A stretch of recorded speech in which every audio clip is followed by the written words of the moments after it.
নমস্কার বন্ধুরা, খাদ্যরসিক চ্যানেলে সবাইকে স্বাগত জানিয়ে শুরু করছি নতুন একটা রেসিপি।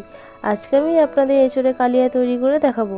এঁচোড়ের এই রেসিপি খুব সহজেই বানিয়ে নেওয়া যায় আর খেতেও অসাধারণ লাগে। তো চলুন দেখে নেওয়া যাক আজকের রেসিপি। একটা বড় সাইজের এঁচোড়ের অর্ধেকটা এইভাবে কেটে নিয়েছি। এবার কড়াইতে কিছুটা পরিমাণ তেল দিয়ে দিয়েছি। তেলটা একটু গরম হয়ে গেলে কেটে রাখা এঁচোড়ের টুকরোগুলো কড়াইতে দিয়ে দিচ্ছি। সামান্য লবণ আর হলুদ দিয়ে এঁচোড়টাকে ভেজে নেব। এঁচোড় ভাজা হতে থাকুক, এদিকে আমি মশলা বানানোর জন্য একটা বাটিতে 4টে এলাচ, দারচিনি, কয়েকটা গোলমরিচ, 8 থেকে 10টা লবঙ্গ, 1 চামচ গোটা ধনে, 1 চামচ গোটা জিরে আর 4টে শুকনো লঙ্কা দিয়ে সামান্য জল দিয়ে 5 মিনিট ভিজিয়ে রেখে দিয়ে পেস্ট বানিয়ে নেব। আমার এঁচোড়টা ভাজা হয়ে গেছে, আমি তুলে নিয়েছি।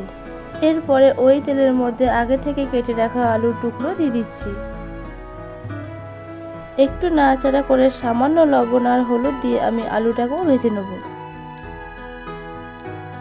আলুটা ভাজা হয়ে গেছে, আমি তুলে রেখেছি। এবার দেখে নিন গ্রেভিটা বানাতে কি কি প্রয়োজন। এবার কড়াইতে আরো কিছুটা পরিমাণ তেল দিয়ে দিচ্ছি। গ্রেভিটা বানানোর জন্য প্রথমেই দিয়ে দিচ্ছি 2টো বড় সাইজের পেঁয়াজ বাটা। পেঁয়াজটা খুব ভালো করে তেলের সাথে মিশিয়ে কিছুক্ষণ সময় নিয়ে ভেজে নিতে হবে। ভাজা হয়ে গেলে এবার দিয়ে দিচ্ছি 4-5টা কাঁচা লঙ্কা, 8 থেকে 10 কোয়া রসুন আর 1 ইঞ্চি আদা বাটা।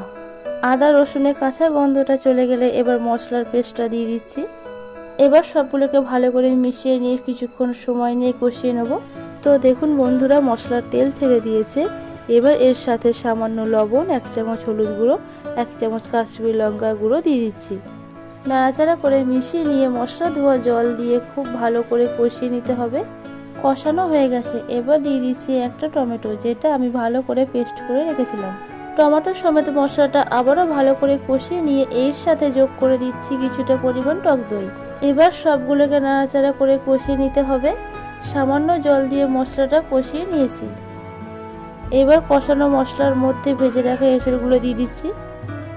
এঁচোড়গুলো মশলার সাথে ভালো করে মিশিয়ে নিতে হবে। এবার ভেজে রাখা আলুর টুকরোগুলো আমি এর মধ্যে দিয়ে দিচ্ছি। আলুটাকেও মশলার সাথে ভালো করে মিশিয়ে নিয়েছি। এবার 5 মিনিটের জন্য ঢাকা দিয়ে রান্না করে নেব, যাতে মশলার ফ্লেভারটা আলু আর এঁচোড়ের মধ্যে ভালোভাবে ঢুকে যায়। 5 মিনিট পর ঢাকনাটা খুলে দিলাম।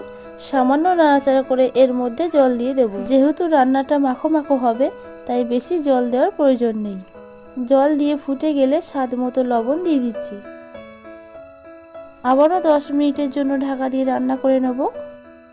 10 মিনিট পর ঢাকনাটা খুলে দিলাম।